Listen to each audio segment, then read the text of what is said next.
All right, we're going to call this meeting to order. The meeting has been noticed Evans Print and Media Group, WCOW Radio, Magnum Radio, La Crosse Tribune, Sparta City Hall, and the Sparta Free Library. Mr. Russ, are there any changes to the agenda? No, there is not. I would request a motion to adopt the agenda. So moved. I have a motion from Mr. Burns-Gilbert. Do I have a second? Second from Mr. McKenna. All in favor, state aye. Aye. Those opposed, same sign.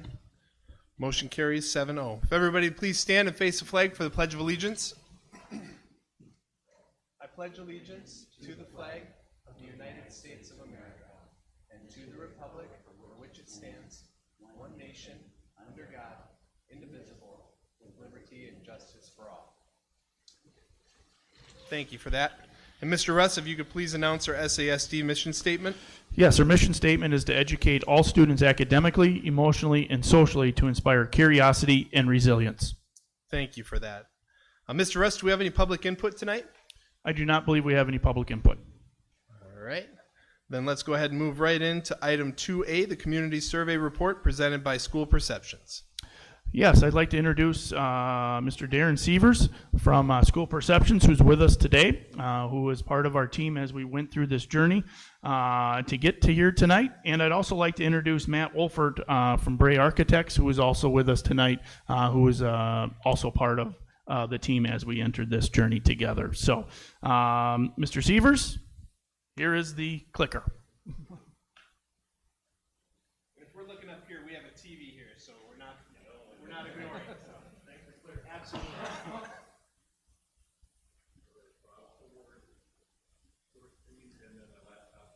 Yeah, and then if you could just make sure the green light is on the microphone there. There's a button. It is not. Now it is. Perfect. Now Thank it you is. so Okay. much. Okay, very good. Thanks for having me. Again, my name is Darren Sievers. I'm the project manager for School Perceptions. I've been with the company for 2 years now. It's my second year. Prior to that, I worked for the Slinger School District, if you know where Slinger is, down by Germantown, West Bend. Was with that district for 27 years, high school principal, elementary principal, last 10 as superintendent. And so we use School Perceptions for a variety of things, a big referendum, some parents and staff feedback, and we had something in Slinger called COVID. I don't think it made it to Sparta, but in Slinger we had something called COVID, and we surveyed our community to ask what reopening after a pandemic would look like. So used School Perceptions a lot, ended up accepting a position with the company to provide myself more mobility. I'm born and raised in Minnesota, so I drive by Sparta all the time, taking care of my mom. Just a better job for me in my personal life, but really believe in their process because I've used the process for a decade, and so excited to present your findings tonight. All right, so here's how our presentation will go tonight. I'm going to give you a brief background about the company, and then we're going to dive right into your respondents who responded to the survey results, and then we'll get into your results specifically, and then we'll wrap up with any questions you have. Okay. So School Perceptions has been in existence for 21 years. We've done over 10,000 staff, parent, student, and community surveys, and we're just about to top the 1,000 district mark as far as helping districts strategically plan for referendums. And we pride ourselves on being a neutral third party. When I took this position, I got teased by some of my superintendent peers saying, "Oh, you're going to go sell referendums with School Perceptions." We're not here to sell anything. We're here to educate. We're here to educate on behalf of you as a school board to your community the number of things you're thinking about, and then to provide a summary of findings for you as a board so you can plan your next steps based on community input. So I'll remind you about our survey process. We mailed a survey to every resident in the district. We also emailed a survey opportunity to every parent and every staff member. All of those surveys had a one-time usage code, so it could only be taken once. There's no opportunity to stuff the ballot box for or against any of the questions that you want answered.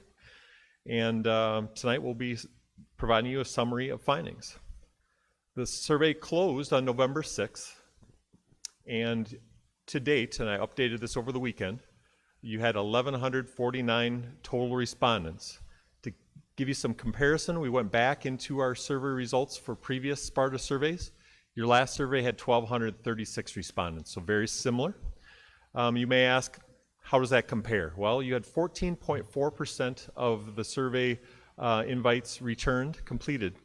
Our company average is 17%, but you hit two very important company benchmarks that we look for.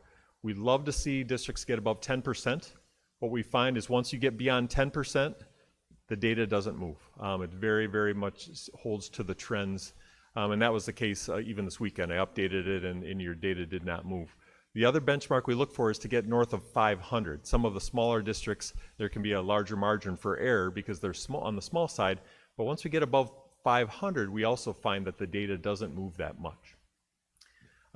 Statistically speaking, you'll have a margin for error. As I present projections, you'll have a margin for error of plus or minus 2.95%, and that's based on a statistical formula of 1,149 completed surveys. Next up, we'll tell you a little bit about who responded to your survey. This is an age distribution. No surprise, this is very typical that the highest responding group is the 35 to 44-year-old population because that tends to be your parents. Also, another group that we look for, and we love to see a big turnout from the 65 plus. They're your retirees, they're on a fixed income, and they're very sensitive to any tax increase. To give you some context, I looked up your 2020 census data, they're 15.3% of your community, but they were 28% of your survey respondents. And we'll talk about that later on because some of these different populations we have to equalize because again, your parents will be overrepresented later on in some of the data I present as well because they're very invested in what you're talking about doing to the schools that their children attend. So next up, who responded to the survey within residents? 93% of the survey respondents were residents. You may ask, well, if you mailed it to residents only, how could that be the case? Well, we also mailed it or emailed it to staff. We wanted staff input, and not all of your staff are residents, have a residence in Sparta. They may commute from neighboring communities. You also may have open enrollment families that were asked to fill out the survey through the parent email invite. And within that, you may have some property owners that don't reside here but have a mailbox here because they own a vacation home or a commercial property or something along those lines. But going forward, we will only talk about the 93% because they're the only ones that can vote, and we want to give any projections based on voter turnout and voter support going forward. Also, very important metric for us to measure on your behalf, and I remember this being a very important data point for us back in 2017 when we did a project with Bray Architects and Slinger, looking at municipalities because they all may have their own different things going on within their tax base within the tax base. And this was your distribution of respondents from all of your municipalities. In talking with Superintendent Russ, he said that was very representative of the population distribution. So we were pleased to see this participation distribution as well. Next up, we'll talk about other respondent information to give you some context. 43% of the survey respondents identified themselves as parents. Now it's a very important box for you to think about because 25% of your community are parents. So they're overrepresented in the survey by 18%. So going forward, when we give you any projections of support for the variety of questions that you asked, we'll correct that and weight them back at that 25% rate, not at the rate of which they filled out the survey. We have to go by the rate of number of voters to give you an accurate projection. Same with staff. 19% of the respondents were employees. You may be surprised to hear this number, but less than 1% of your community voters are staff members at the school district. So they virtually don't move the needle. But they're a very important group to ask the questions because their input, these are their working conditions we're talking about.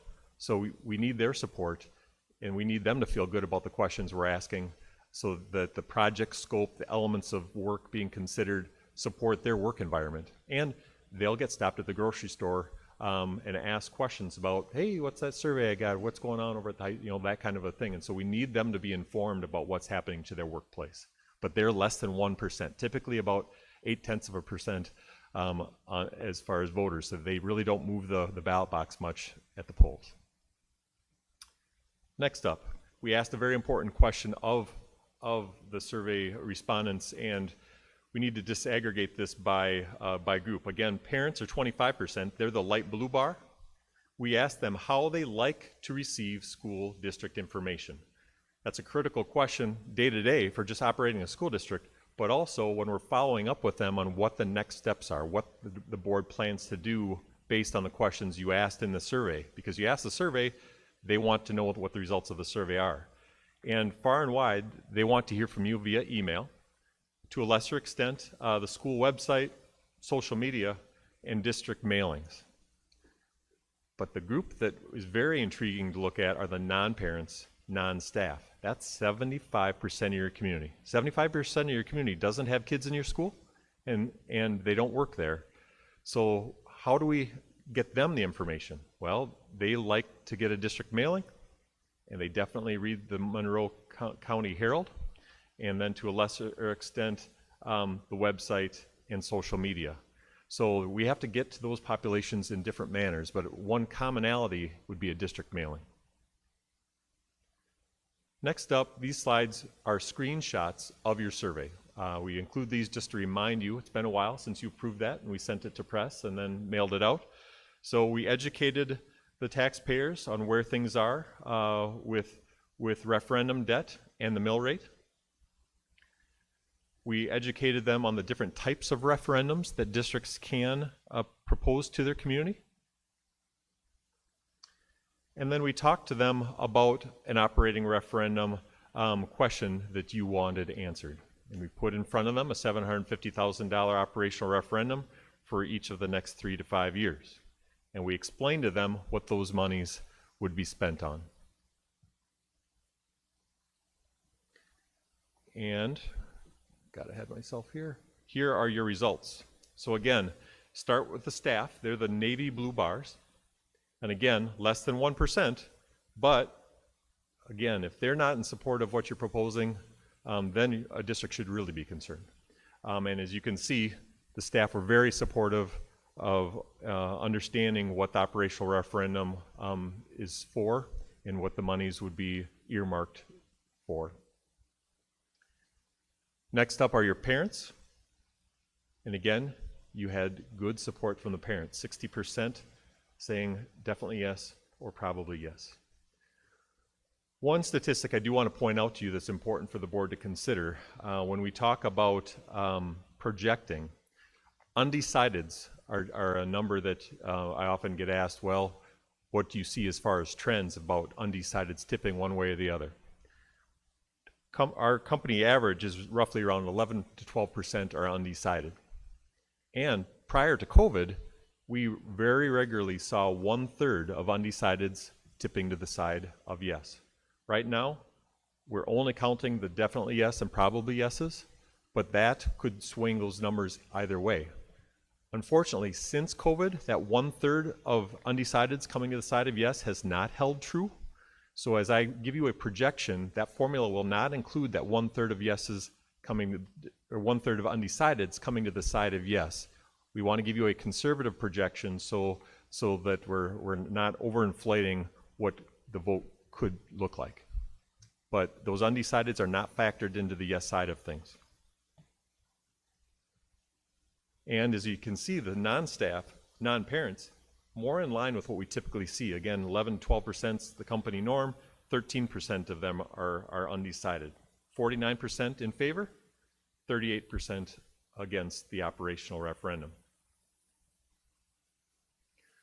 So here's where we take all of that data and give you a projection. As you can see, you had 60% amongst the parents, so we use 0.25, the 25% of voters that are parents. 49% of the non-parents, non-staff were in support of the operational. So as we stand here today, our projection of yes support stands at 51.75%. Okay. Next up, we educated them on facility challenges. And with the help of our Bray team, provided them images. Try to use images more than words wherever possible. And highlighted some of the facility challenges.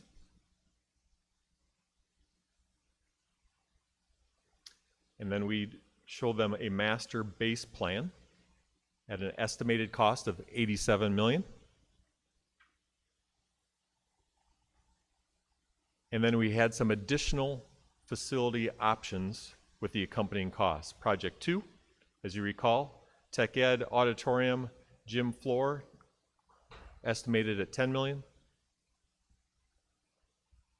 Additional Project 3, another $10 million for agri-science, classrooms, labs, student services, main office, track and field. Additional scope number 4, kitchen, cafeteria, band and choir, some stage improvements. And then additional project number 5, high school gym and fitness. And we asked to rate them on a priority scale, 1, 2, or 3, low, medium, or high. So the next slide gives you our findings. We've got 47 projects like this in play right now this fall as a company, and I've yet to see the additional projects as tightly grouped as yours are on this survey. There's not much difference between the 4 additional scopes, but we did rank them and separate them based on the data collected, and just by a hair, the kitchen, cafeteria, band and choir, and stage was top priority, followed closely by Tech Ed and auditorium seating. No surprise there with Tech Ed. Tech Ed has been a very much priority across districts all across the Midwest this fall, given the skilled labor shortage and the trades shortage. But not far below that, gym and fitness, ag and science classrooms at 1.82 apiece. And then we asked them to weigh in on funding, their opinion about funding these potential projects. Started at the base plan of 87 and then went with $10 million increments up all the way to the top increment of $140 million. So the next slide, pardon me, this is a summary of how the staff, parents, non-parents, non-staff weighed in on which scope of project work they would support. Far left graphic at $140 million, the black bar. So just to break this out for you, 14% were in favor of that, parents 30%, staff 45%. And then you'll notice we draw a red dotted line at the 50% support line for each of those populations because you need 50% support plus 1 vote in order to pass. So you see, as an example, non-parents, non-staff, that group that makes up 3 out of 4 voters, they were just at the $87 million light green mark where you had 50% of them supporting that scope of work. Parents were willing to spend a bit more. They're at the bottom edge of the $107 million scope of work. And then again, the staff, we definitely absolutely care about their opinion, but they're not a lot of voters, but we want them to weigh in, and they were supporting the project all the way up to 125. Again, when we give our projections though, we focus on the parents and non-staff non-parents, and the accompanying slides will tell you where the support was for each scope of work. $140 million worth of capital referendum work had 18% support amongst your community.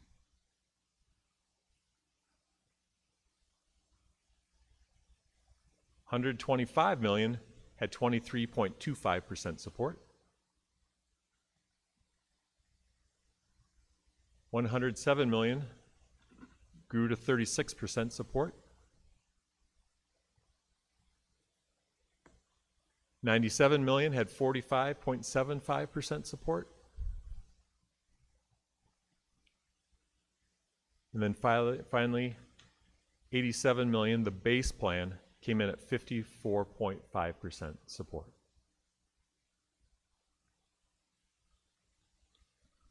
While we're engaged with the community, we do take an opportunity to ask them a satisfaction metric.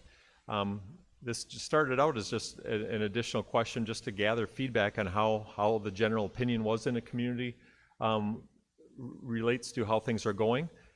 over the years, we found that there's a very tight correlation between the satisfaction and referendum success. Probably not a surprise, but we've been surprised how tightly grouped the data has shown.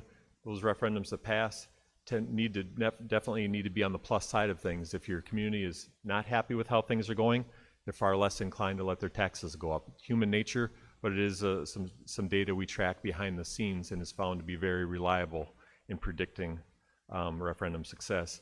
Of all the hundreds of districts where we've asked this question, our average score on this question is a 7.09.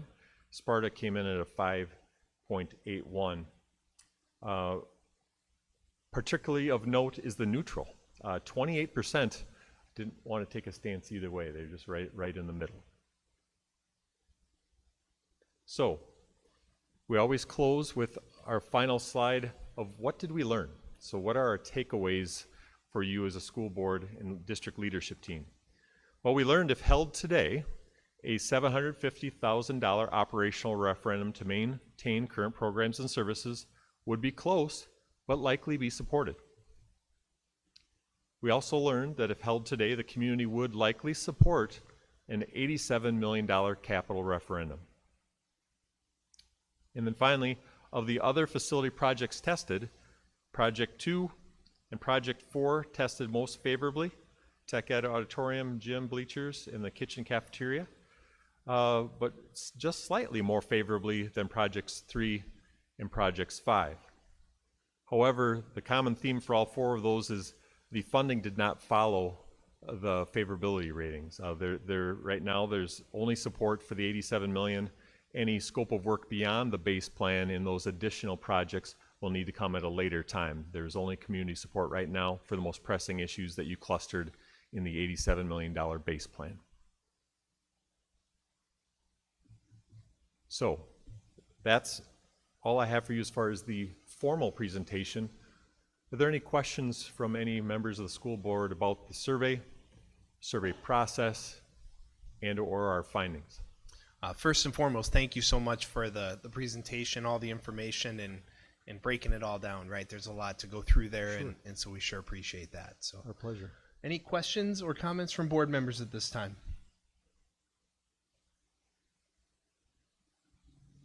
Mr. Schulze, if I may. Yeah, go ahead, Mr. Russ. This is a report, so this is an opportunity to, we're seeing the information for the first time.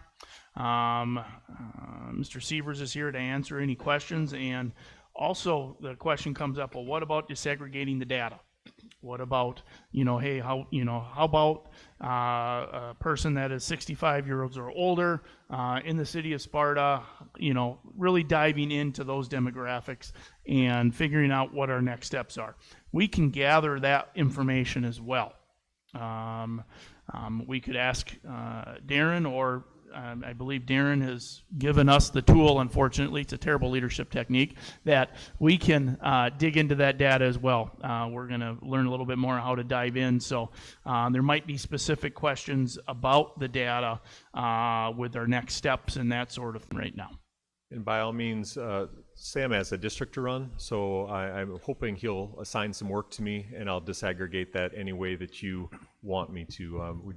We had to do that in Slinger back when we were asking for a $43 million project. I had to hit a few of the municipalities and talk to their boards about and hold public meetings there with the support of the architectural team that Matt was part of, just to explain the mill rate impact in more detail so they understand how that folded in with some mill rate impacts that they were considering. And so some very specific things the village of Slinger was doing simultaneous to our school district mill rate impact. And so the clearer we can make that so they go to the polls informed, that's the whole key. That's the whole reason you survey, is to clarify and explain what this will mean to the average taxpayer based on their value of their home, based on the municipality where they live. And I can't say enough about how diligently Sam worked on the survey with us, just to make sure every item that you were considering, every scope of work that you're considering was in that survey, ready to be heard by your public. And you're well prepared for priorities for the future once you get some of these base elements in place. So he was a joy to work with from day one through the closure of this project. I can't say enough. Thank you for that, Darren. So just for clarification, and again, we take a look at how our community is looking for the information to be conveyed. district mailings. We have the Monroe County Herald and other news outlets. So as far as the $87 million referendum, which appears we would have enough community support, that is around a 12-cent increase to that mill rate, correct? I just for clarification and from a Yeah, I'm news going to go standpoint. back to that part of the presentation. Right Yes. there, yep. Yes. Okay. And again, 54.5% support, not counting any of the undecided. So for an increase in the mill rate of 12 cents, we could get an $87 million facilities Yes. referendum. All right, thank you, Darren. Other questions or comments from board members? So I got something. Go ahead, Mr. Wells. So I know that we're looking at our, for the operational referendum. I know that we saw a lot of support for that, but I know on the survey it had a substantial mill rate increase according to the survey because it was going out to that 140 and then would be tacked on afterwards. Is that something that we're going to project leaning more favorably now if we look at our survey, if we look at this and go, or do you think it's just a yes or no on the? You'll need this, that's where the real work gets in, where they'll have to roll up their sleeves and decide what resolutions you will write to put on the ballot, and then what the accompanying, that's where your communication back to the community will have to be crystal clear.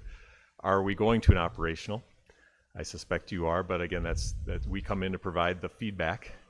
And then which scope are you going to put both of those items on a joint 2 questions on the ballot in April? You get 2 questions per year.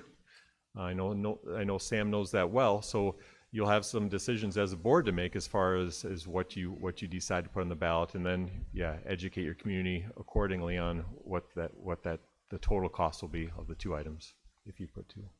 And do you know, maybe I'm saying the same question twice, but do you know if moving dollars from, let's say, this facilities question to the operating question, would that, do you know if that has an impact on? Yeah, okay, so great question, and thanks for clarifying that.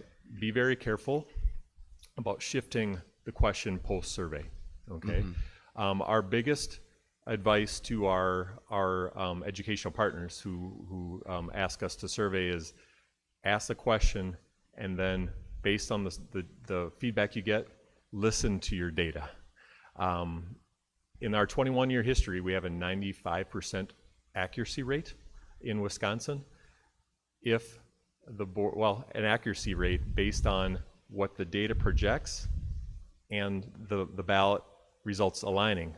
That means if we say 54.5 for 87 million, 95% of the time the voter turnout will align very closely with that. But also, if you come back and say, we know you said 87 million, but we're going to ask for 107 because, it's kind of in the ballpark, 95% of the time we've been right as well that you won't have that support. So my point is, if you're asking for $750,000 operational on the survey, I would urge you to listen to your results and that be the operational ask that you put there, to not shift money around, because you put these questions in front of them very clearly for a reason.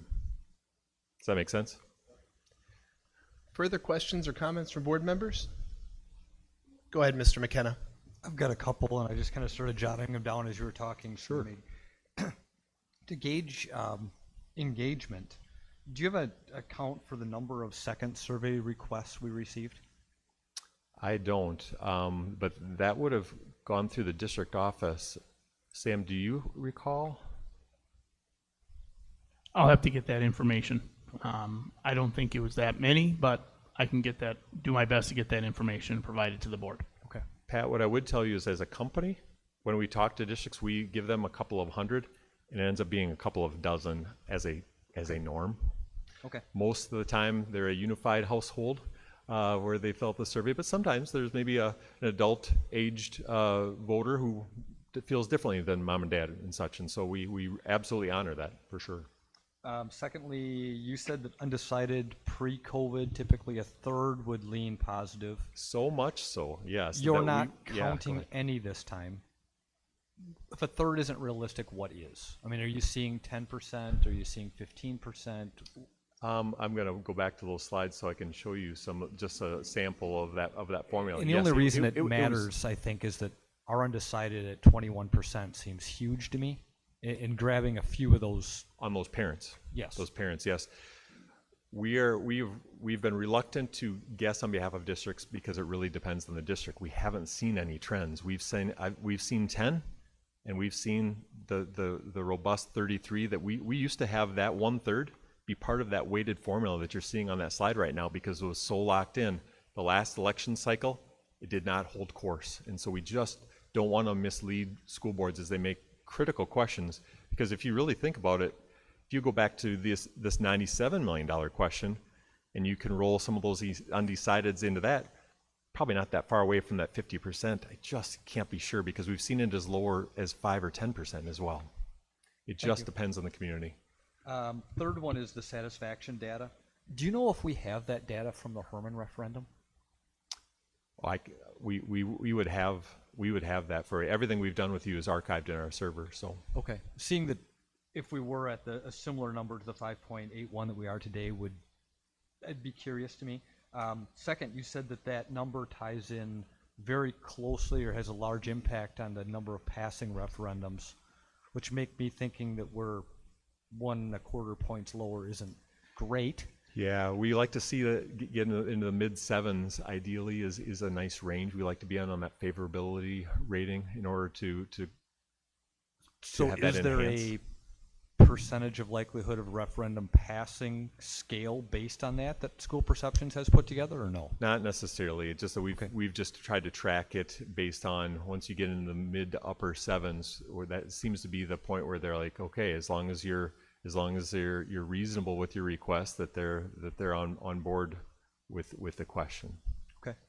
I guess last question then, and this is probably a little bit weighted, but I'm going to lean on your experience both as a superintendent and as school perception. What would you do? If you were sitting up here, would you do exactly what the survey tells us to do and do a $750 operating and an $87 million building, or do you see something different? I'm a big believer in listening to the data, and I'll give you a specific example. When we did our project with Matt as the lead in Slinger, we had a base question of 30 million that had 70% support because it was about secure entrances in all 5 buildings and getting them up to speed right when that was becoming, sadly, a necessary new normal to have buzz-in entrances and secured entrances on the schools. And so they got widespread K-12 support. The question that our school board, quite honestly, didn't want to ask because they said, well, we know our community and they'll never support an auditorium. But I reminded them, and the owner of the company is a parent, and he said, I'll remind you that that's why you survey, is just to be sure. It's free to ask a question. So we asked the question. It was right around that 52-48 kind of a split. And so we did an educational campaign, got the message out there, made it crystal clear what the impact would be, tweaked a little bit of scope based on some of the feedback, but we put both on the ballot, and knowing that we had the base that we felt good about, but we didn't want to make it one question because I did not want to lose secure entrances on all 5 buildings on the shoulders of an auditorium. So if that was going to go down, I could sleep at night knowing our kids are safe. We are blessed and passed both. So to answer your question, that's a roundabout way of my experience has been where you show support, educate the best you can, and if you have support, listen to your data and put that in front of your community for a vote. What I can't answer for you is it really got to come from Sam and you as a board, though, is do you feel comfortable asking the operational and that at the same time knowing the numbers of support are slightly lower for the operational, so you could have $87 million of improvement at the same time that you may have to do some operational budget reductions. That's the tricky thing, and you're not the only district. This is very similar to data we've had on multiple accounts that are asking an operational and a capital at the same time. Operationals have had a bit less support than the capital. People understand roofs, boilers, foundations, and things of that nature, but it's a little harder to understand operation because Wisconsin funding formula is very complicated, and it's imbalanced and not equal for all. To that, do school perceptions have data about likelihood of two referendums passing on the same ballot? We don't. They're two unique district by district, community by community. You know, we've had a district this fall that was asking a $7 million operational and a scope of work up to $212 million. That's completely different than another district that was just asking for $500,000 and of operational and a $1 million capital. You know, there's just no two districts that are quite alike. And then you have to factor in what other factors you have in your community, what other municipalities have done. We don't have data that would guide you. Our traditional fallback on that is just look at your data, listen to your data, and go back out to your community and explain to them again why you're asking for what you're asking for. Tell them what you heard from them and honor that. Thank you very much. Mr. McKinnon, to answer your question about what the 2018 survey showed about the satisfaction or the recommendation, we did not ask that same question. It was asked in different ways, you know, satisfaction to how well do we prepare kids for post-secondary and that sort of thing. Did school? Oh, go ahead. Sorry. Did school perceptions use the undecideds before COVID, or is that just within the like use that as a factor with the data before COVID, or is this just Absolutely. Yes. So maybe I referenced that question wrong because we didn't we're leaving them out now. Right, we factor them in at 1/3 tipping to if they're the not sures or undecideds, we factor them in at a 33% rate of tipping to the side of yes prior to COVID, but we've stopped doing that because again, the unreliable has not been a reliable measure post-COVID. Mm-hmm. The economy's gotten tighter, inflation, interest rates, these are a little different economic times post-COVID, and so that is held true at the polls based on our survey tracking. So, okay, so that means what we would have gone through on the Herman referendum, the survey we would have gone, they would have factored in the undecideds. We would have populated into this weighted projection 1/3 of the undecideds to the side of yes, 2/3 to the side of no. All right, Correct. good, great to know. Thank you. Yeah. Other questions or comments from board members? Go ahead, Ms. Behrens. Throughout the survey, there were sections for the takers to put comments. Mm-hmm. Do we get to see these comments, or? It's really board by board. You may, and quite honestly, the portal that we have set up for Sparta that Sam has access to, with a click of a button, he can see all the comments. What we typically do is we focus tonight's presentation on the data, and then if there's anything that you want to dig into, I can provide a summary of all comments for Sam by 8 o'clock tomorrow morning. But we typically don't make them part of this presentation for a lot of reasons, but I would tell you that probably the best thing to recall is if you remember all the different opinions that you had weighing in on what you should do managing the pandemic. At the end of the day, some of those voices were very loud, but it was just 2 or 3 very loud voices for or against what you were doing. Same thing with the comments. They're helpful, and they may reveal some things, but they're also, this is people's opportunity to take a very strong stance and explain their yes or their no stance on some of those things. But by all means, we have them compiled. We're inputting them by hand over the weekend. One of our assistants just to make sure you have them, and you can. But we typically don't have them here because what we want is the 1,000+ reaction, yes or no, to be in front of you versus a summary of candid comments that explain why they said yes or no. That's typically a secondary exercise of mining the results for you. Thank you. And just so you know, yeah. we can provide an Excel document that has them all just laid out word for word. We also offer a service, and it's a supplemental report, but we can do a theme analysis and pull out 5 or 6 of the most common themes in the comments to give you a summary of them. But I would tell you, typically it's just comes down to too costly.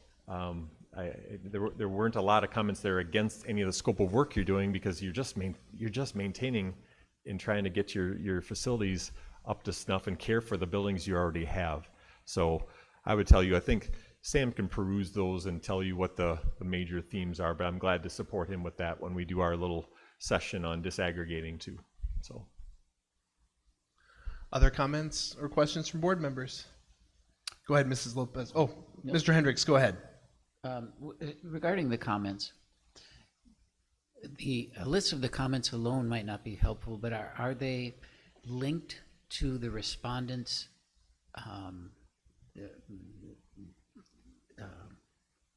ratings at all, so that what I would be interested in seeing are the comments for the people who were strongly against, to see if there's themes like that. But if they're not really linked to the results, there's sections. So we each section of the survey, we'd pause and say questions or comments at the bottom of each section, questions or comments of the next section, and at the end, that 0 to 10 rating scale. What do you see are the strengths of the district? What do you see are the weaknesses of the district? So they're chunked by theme and by the part of the survey that we were educating about at that time.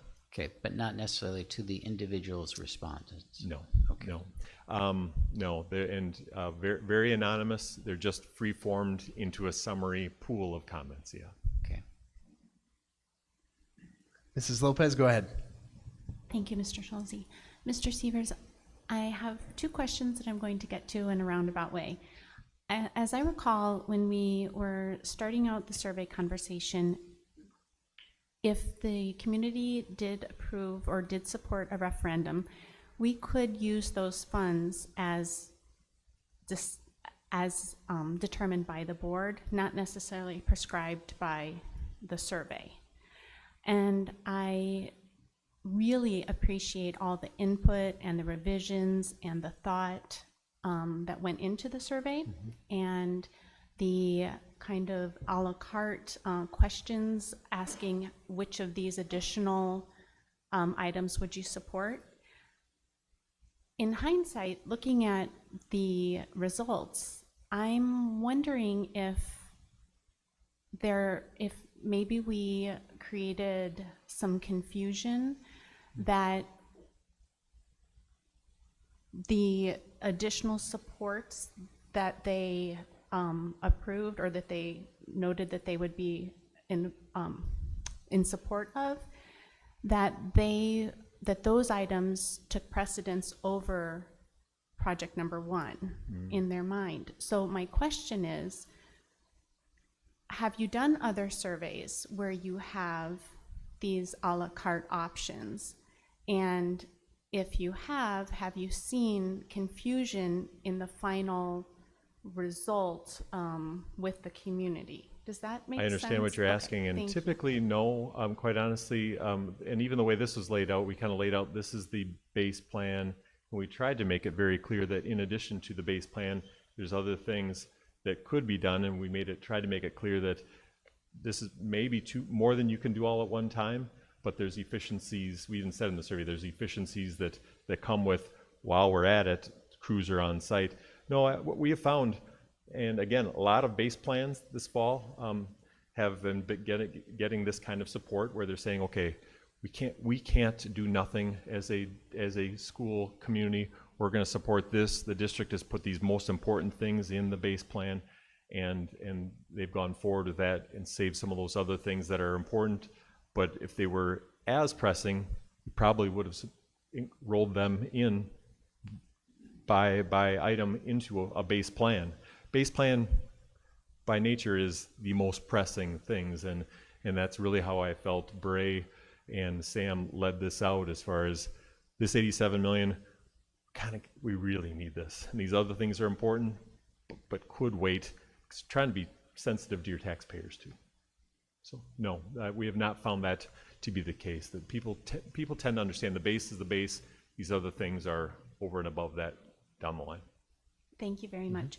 And I don't know if you're the one to answer this question, but the costs for the additional projects, do they hold true outside of the base plan if we were to remove, just as an example, remove a few things from the base plan and add in some of the other items. Do those costs? Yeah, hold that's true? why I'm really glad Yes. Matt from Bray Yes, is here Mr. because Wolford. Thank you. he can do a much better job. It would depend on which options and what we were taking out, because there are a number of, I'll call them dominoes in this plan of we need to do A before we do B, before we do C. So it would depend specifically on what your thoughts were there. I would say the one caution would be that, and I'll use an extreme to make a point, if we say we're gonna not do the academic wing and put a gym on, I would say the data now isn't accurate, because the community likely had an opinion on what you prioritized in a base plan they agreed with versus supplementing those tax dollars to do something that they may not prioritize as highly. So kind of two layers to that. One, are the dollars there? Potentially. It would just depend on where those dominoes were in order. But I would say that the data you saw tonight probably isn't valid if we do much of that. If it's a little tweak or something, or putting tech space in instead of something, I think I'd argue that's different. But we do have to be cognizant that this data is reflective of the solution proposed, and we can't assume that if we replace something, it'll automatically get the same level of community support. Thank you. Further questions or comments from board members? Yeah, go ahead, Mr. And Russ. with that being said, if the board decides to move down in the referendum route, the referendum question will be, I'm assuming, very general. So it won't be 87 million to read the survey, what it actually was. It will be, I'm anticipating 87 million to do renovations to Sparta High School, Maple, that. So it's going to be generic, but the biggest thing is the price and what it's going to be used for. Not necessarily it's going to build a 2-story wing to the northeast part of the building. So it'll be generic enough that the board will have flexibility, and that's a process in the planning process. If we do go to referendum and we do get a successful, then the real planning starts. Because once the board decides to say, yes, we're going to move forward with a possible referendum, our focus shifts to community engagement, community learning, and really that engagement piece. So that actually segues perfectly to the question I had. So, and I don't know if it's Matt, Darren, or Mr. Russ on this. But so what's the process right now then? So as a board, we've got some big decisions to make by December 11th. Is that what you said, Mr. Russ? No, December 11th is when we're going to talk about it. We're looking at January 22nd to be making a decision, but we'll need some time to get a direction to Quarles and Brady to start drafting resolutions and stuff like that, if the board decides to move in that direction. And so that's my question, is if we move in this direction, and Matt, maybe you have it covered here, but what does it look like for Bray? What does it look like for school perceptions and the district administration? So generally, right now, school perceptions, with the exception of continuing to support and answer any additional questions you may have down the road, their role to a certain extent is done in the process because they provided you with the data. Again, if there's some questions you see as you think about this more and send them through, obviously they'll still continue the partnership. The next steps really are going to be when the board commits to a direction, 1 question, 2 question, operational capital, 1 of each, whatever it ends up being. We really as a team hit the ground running between the district leadership team, the Bray team and Market and Johnson, and now we kind of switch to community engagement, communication, and education. So it's a more robust version of what we did leading up to the survey with listening sessions. This will be mailers, social media, community meetings, parent meetings, staff meetings, community meetings. Those typically start in February and March, but I would ask, and then this is a little bit, I would assume you as a board, if you go ahead and want a very robust community engagement and communication campaign. Ideally, that would mean we don't wait until the last possible day to adopt resolutions, which is that January 22nd, 23rd, kind of, I'll say late January. Legally, fine, still get on the ballot. But that's a theoretically 3-4 weeks of time that we aren't preparing the message, beginning the engagement, doing the communication. So I guess I would ask if the board is comfortable getting there in mid-December, kind of committing to this is the direction we're going to take. Maybe the formal resolutions and all that doesn't happen until early January, but it would be helpful, I think, for beginning to prepare the message and the campaign if we have a sense or a good idea of where you as a board are leaning come mid-December. Well, and I think that's part of it for me. 2 years ago, we had some referendum questions go up to the ballot, and we weren't talking about it near early enough in my point of view. And so I guess my question is, what are we waiting on? I mean, if we're comfortable moving forward with the data that shows 95% accuracy, why are we waiting until the middle of December even? I think if you as a board do have general consensus, and I'm not going to assume that's the case, but if you would, or you as the board president would ask for draft referendum resolution language to be prepared and brought in December for you to review as a board and then adopt a couple weeks later, that is a sequence that I think is reasonable and would get us there. So with that, and I'm just going to, everybody okay with draft language? I would ask that you and Mr. Russ work together to go ahead and draw some draft language up so that we can be prepared, because the communication needs to start with the community immediately. So the reason why this is just a report tonight is because it's the first time seeing the data, seeing the survey results. Really gives opportunity to dig in, to ask some more questions, to continue to do that. But if the board would like to direct informally, say, hey, I think it's to start that process, we can definitely start that in that direction. We'd appreciate that. Thank you so much for the time and effort you put into this, to all of you. It's great to have the data, and definitely allows us some good information as we make decisions too. So, Thank you, board. Good to see all of you again. Wish you all the best. thank you. All right, with that, we'll move to item 2B, Sparta High School Co-Curricular Report with Mr. John Blaha.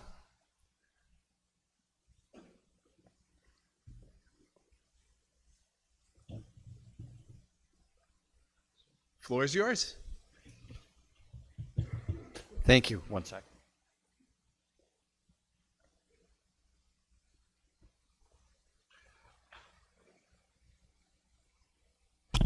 There we go. Thanks for giving me a few minutes just to review some of our highlights from the fall. First, we did pick a couple of co-curriculars, DECA being one of them, because they happen to have their DECA week, so we celebrate them in November. And you can see some of the highlights from what they've done during that month and in the fall. One of the things you'll note in the lower left-hand side there, Mr. Oswald and Mr. Dow have had high school students in September, October, November involved in their PBIS assemblies. So we have high schoolers now gain a chance to share out what we do with our little kids and helping, and Mr. Dow or Mr.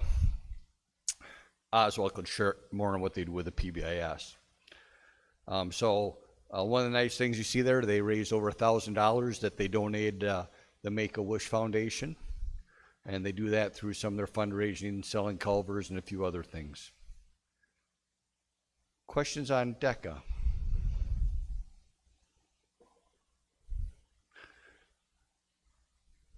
Next up, sorry, yours moved, mine didn't. Next up, Newsies. I think I saw most of you in and around there. So, talking to Mr. Erickson, from his count, highest attendance of any production we've had.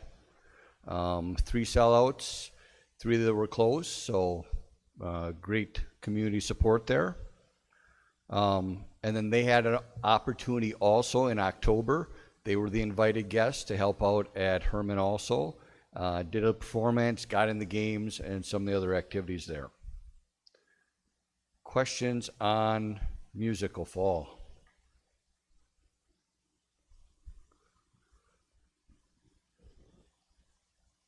The other co-curricular highlight is FFA, partly because they do their national convention. It's not a competition, but convention always happens at the beginning of the year. This year there were over 72,000 participants from FFAs around the world at that convention. And you guys see some of the things they got to do there. You know, fun things like seeing a zoo and other parts of ag we don't think about. But business visits and then a sheep farm and some other neat things there. Any questions on FFA?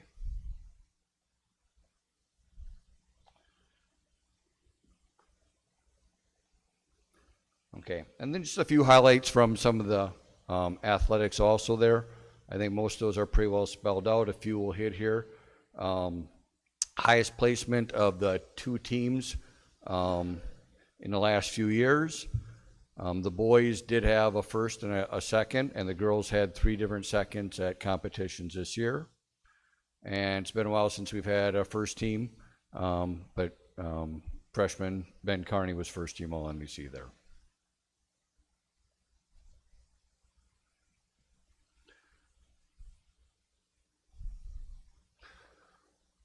I always like to share the mother senior picture there from football, always one of my favorites in the middle there.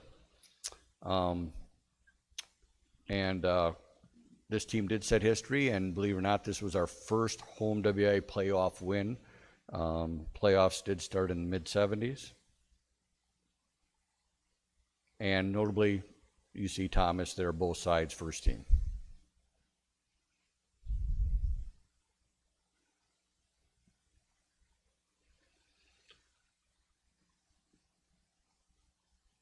A very young soccer team. Numbers are up about a dozen from last year.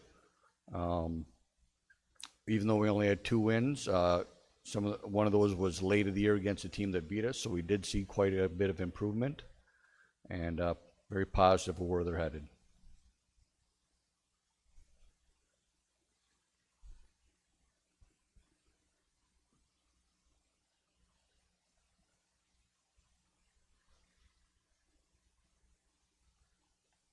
Sorry. Coach Anderson in golf. Again, nice group, over 10. One of the few teams in our conference that actually can provide a varsity and a JV. And 64% of the athletes there were scholar athletes. And I probably didn't define that. That means they had a 3.5 or higher GPA. And then you see the group there. That was the Golf Coaches Association of Wisconsin all-state academic team.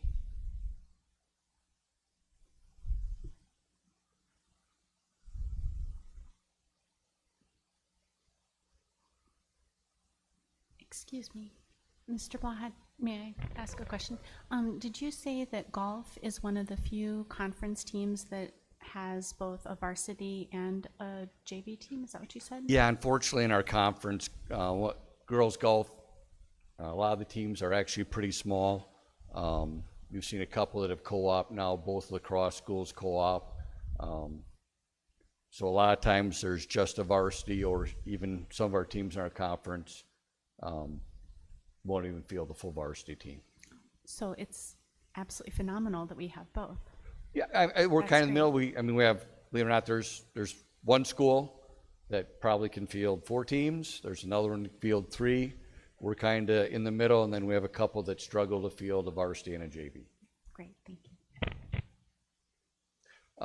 Highlight on tennis here.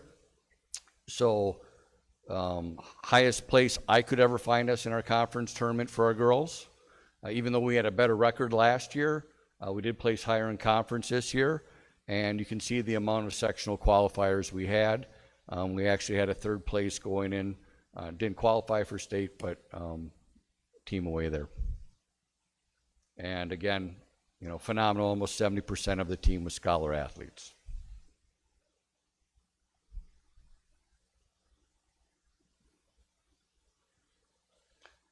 And then volleyball amazes me for having 48 students out.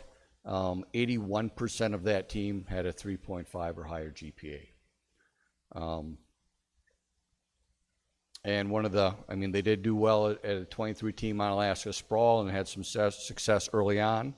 And then they did raise over $900 at their SACS night as a donation. And they were one of the few teams that had a separate event where they tried to have official appreciation for our officials there. And that's the picture on the lower right-hand side there. Pending your questions. Any questions or comments from board members? Mr. Blaha, I just want to say, as you go through the report here, we've got a lot of firsts. As you were conveying information, I'm wondering what's our trend from an athlete standpoint? Are numbers trending up? Are they staying equal and average? Or are they dropping? What are you seeing? So we're slightly below our average. We've been coming back up average from COVID. So our average I would say for most of our teams, so for instance, football's numbers are down a little bit, but that doesn't mean they have less or more success. And it tends to be impacted by how big of a certain class. So for instance, we had a very small group of freshman athletes. We don't see that necessarily as success, but like tennis, we had no freshman athletes out for tennis for girls. Now part of that, well anyway, so number-wise, we've been climbing up from COVID. We're still below our average, Okay. if that answers your question. Yep, thank you for that. And then I guess the other thing, you take a look at what we're doing from a football standpoint, performing arts, you take a look at the musical. How are you finding ways to celebrate with these kids as the activities director? I mean, are you getting out there and seeing everybody? Where's your point of view and what's your perspective with that? Sure. So one of my favorite management from military was management by walking around. So I love to go sit, whether it's in the auditorium or practice, watch. I get to talk to all the kids at lunch every day. So those are some of the ways I get to find out their viewpoints, because then it's one-on-one and it's not a crowd, and they can kind of tell me some of the things. So Perfect. All right. Thank you so much, Mr. Blaha. thank you. Have a nice night. Also. All right. Moving on to item 2C, the Sparta Area School District DPI report card report. Ms. Mansky. Oh no, it restarted my computer. Well, I won't use my computer. I am here today to talk a little bit about the state report card. So I do want to share that there's still the reminder on the report card to use caution when reviewing it, because we still are seeing the effects of COVID. Overall, our scores across the district did decline. The yellow column shows last year's scores, the blue column is this year's score, and then the green is the change. So I'll just give you a minute to take a look there.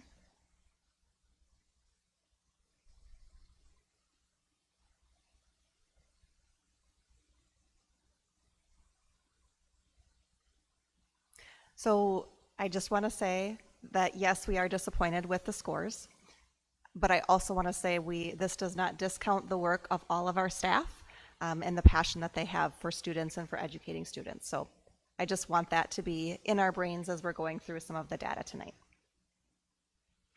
So our overall, this page shows our demographics. And last year when I presented this, I shared that the EL information was not correct. We did learn the right way to mark everything in Skyward, and so this year our numbers here are correct in that area. It shows the demographics within all of the subpopulations. It shows our students with disabilities, and it shows our economic free and reduced lunch percentages as well. So our district report card, and that's the one that I'm going to present to you today, is really our district-wide report card. So our score was a 61.5, which does meet expectations for the DPI. That graph to the right is this one, and that shows the priority weights when we're looking at our report card. So kind of on the bottom, those are 25% and 25%, which is the target group outcomes and the on track to graduation. The top two, the achievement and the growth, are on a sliding scale, and that's based on our free and reduced lunch percentage. So the way that they weight it is the lower the free and reduced lunch percentage, the higher percentage of that whole piece of pie achievement gets, and the lower percent growth gets. Then when we flip that, the higher free and reduced lunch gives us more weight for the growth. Where we fall is at 53% free and reduced lunch across the district, which means that 37.2% of our pie is coming out of our growth, and 12.8% is coming from the achievement. Across the district, those weights are different as well, so you can see how the pieces of the pie switch a little bit across the different schools in our district.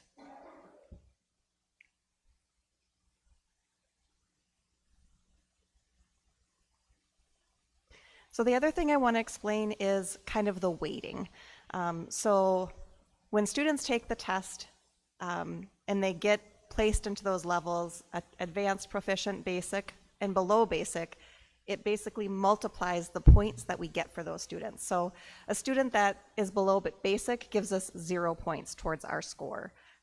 So you can see, like, if there's 22 students that are advanced, we would take that 22 times that 1.5 multiplier, and so that's how they figure out our score is using the percentage of students at each of those levels and multiply by the points. We do the tests that are part of this for grades 3 through 8. It's the forward exam for ELA and math. At 9th and 10th grade, it's pre-ACT secure. And then at 11th grade, it's the ACT. We also have the DLM. The DLM is dynamic learning maps, and that's the assessment for students with severe needs that are unable to take the forward or ACT tests. The other thing to know about achievement is we are looking at 3 years of data. So it's not like every year that report card is based just on 1 year of student data. It's 3 years, kind of a rolling average. And the reason that they do that is to eliminate some of the peaks and valleys if we just looked at 1 year's data at a time.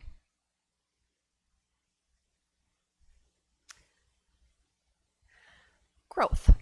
So our growth score was a 54.6, and if you look underneath that, you can see the ELA and the math, and my eyes are not that good to be able to see that far away. So for ELA, that was a 52.7, and for math, it was a 56.5. So we are doing better and growing our students in math than in ELA, even though achievement was the opposite. And when we think about growth, they're looking at where the students scored last year and what their projected score would be this year. If they grew at a faster rate, then we get a higher score for growth, and if they grow at a lower rate or slower rate, we would get a lower score. So that's how that's determined. And then the other section is that target group. So the target group is the bottom quartile. So basically the students that scored in that bottom 25th percentile the previous year, we look extra closely at that group, and we look at their achievement, which would be on the left side of this bar graph, and then their growth. So while we can see that, yes, they're still lower in achievement than our non-target group population, when we look at the right side, we can see that we are growing this group at a faster rate than we are growing the non-target group.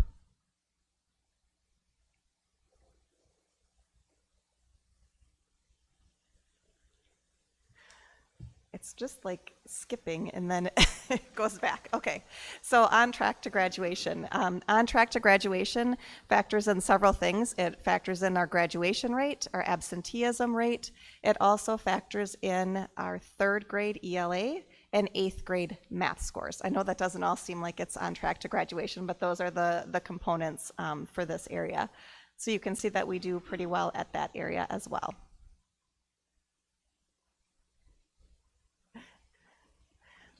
So your big question is, so what are we doing? How are we addressing the needs of our report card?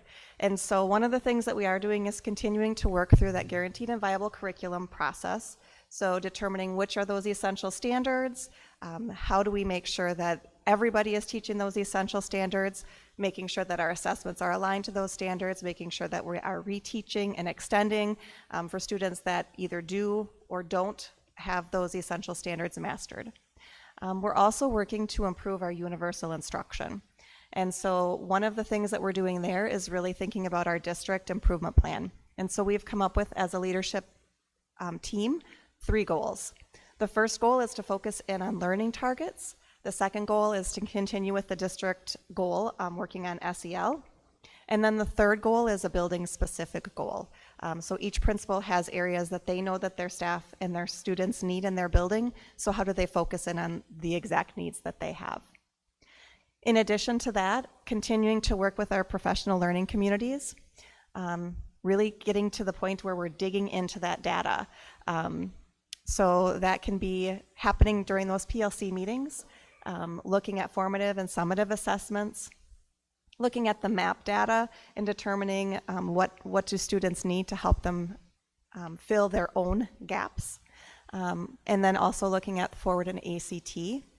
One of the things that we are working is planning a data retreat this summer where we do take a time as a leadership team and some staff from each building coming together and really analyzing what are the areas that we're doing well and how do we maintain those areas, and then really looking at which are the areas that we need to beef up and how can we start working on that. And then as always, trying to work the best we can on differentiation so that when we have needs that are here, everybody needs something different, and how do we make sure that we are responding to what each student needs in order to grow. So that's what we have for our state report card. I'd open it up to any questions at this time. Questions or comments from board members at this time?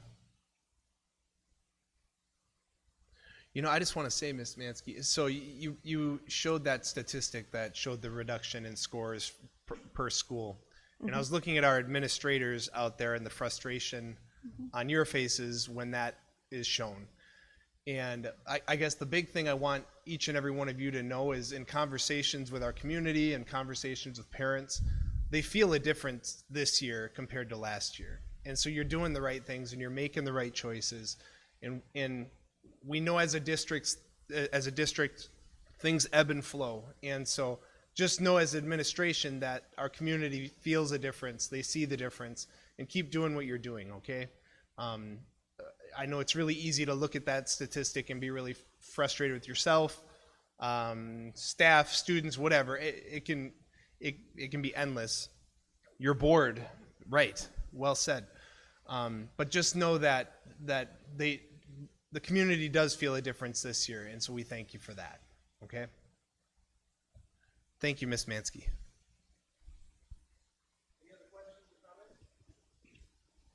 Oh, go ahead, Mr. Hendricks.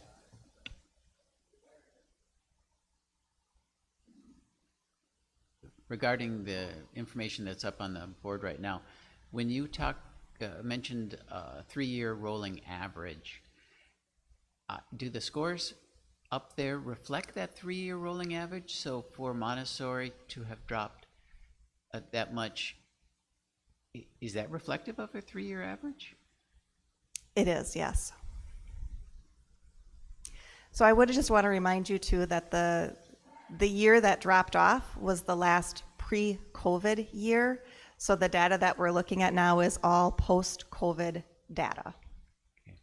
And is it possible, have we considered, because Montessori approaches instruction in an alternative way, do other Montessori type schools struggle with the state report card, or is this just a Sparta thing?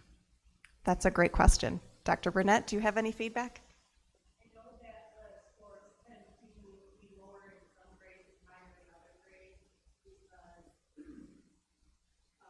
especially in math, for instance, you go from concrete to abstract to different visual activities done, but it can't give you any years. All right, thank you. Thank you for that, Mr. Hendricks. Any further questions or comments? Mr. McKenna, go ahead. I guess I just want to piggyback on Mr. Hendricks' question, possibly. And I'll direct this at Ms. Burnett as well. What kind of challenges were you faced with the Montessori model when you were virtual? Dr. Burnett, I'd ask that you come down to the microphone if you're going to respond. Thank you so much.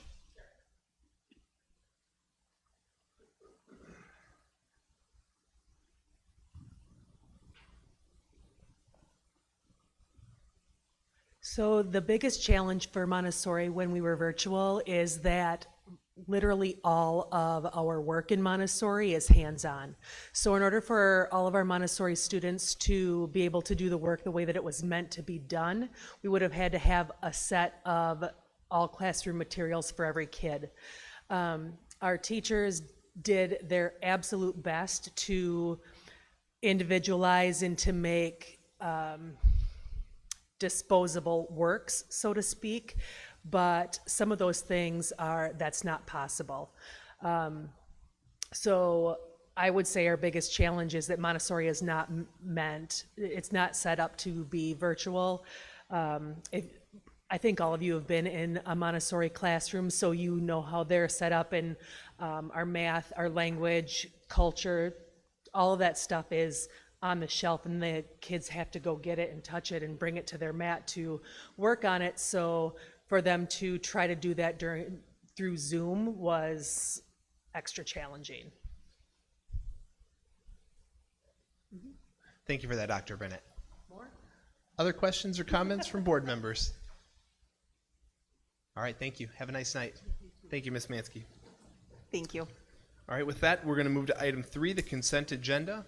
If all board members could please review that, look it over. If you have any questions, we'll move forward with that. Otherwise, I would entertain a motion to approve the consent agenda. Before that happens, I just want to, I'll make note in the minutes which policies were rescinded in 3F and which ones were revised.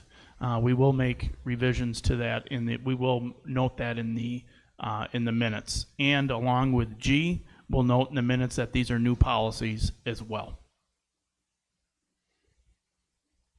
Thank you for that, Mr. S. I move to approve the consent agenda as stated. I have a motion from Mr. McKenna. Do I have a second? I'll second that. A second from Mr. Wells. Any further discussion on this topic? Roll call. Mr. Wells? Yes. Mr. McKenna? Yes. Mr. Schulze? Yes. Ms. Behrens? Yes. Mr. Burns-Gilbert? Yes. Mr. Hendricks? Yes. Ms. Lopez? Yes. Motion carries 7-0.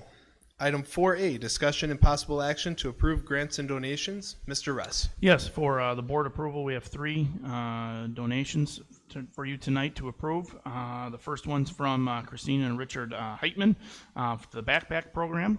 And then Herman Elementary Parent-Teacher Group for a field trip donation and food and clothing for students. And the Heitman donation was for the backpack program. Thank you so much to those donors.